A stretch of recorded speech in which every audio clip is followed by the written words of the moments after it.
السلام علیکم ورحمۃ اللہ وبرکاتہ۔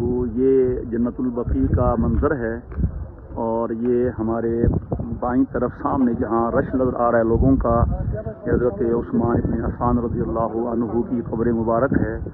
عثمان عجیب مظلوم ہے، شہادت بھی مظلومانہ انداز میں ہوئی اور آج اس کی قبر پر بھی گویا کہ وہی مظلومانہ شان ہے، یہاں ٹھہرنا بھی منع ہے۔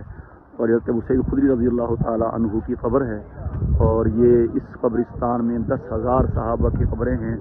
بالکل سامنے حضرت ابراہیم نبی کریم علیہ الصلاۃ والسلام کے صاحبزادے تھے اور 62 سال کی عمر میں حضور کو اللہ نے بیٹا عطا فرمایا تھا، ان کا انتقال ہوا بچپن میں، ان کی قبر ہے۔ امام مالک رحمہ اللہ تعالیٰ کی قبر ہے اور اس کے سامنے جہاں رش نظر آ رہا ہے وہاں 9 ازواج مطہرات کی قبریں ہیں، اور احد کے جو زخمی تھے یہاں شہید ہوئے ایک احاطے میں ان کی بھی قبریں ہیں۔ اور بعضوں نے کہا ہے کہ ہررا کے شہداء کی قبریں بھی یہاں پر اسی قبرستان میں ہے۔ بہرحال یہ دیکھ لیجیے، یہ سب حضور کے قدموں میں پڑے ہیں، سامنے حضور آرام فرما رہے ہیں۔ یہ گنبد خضرا ہے سامنے اور بقیع میں سونے والے حضور کے قدموں میں پڑے ہیں۔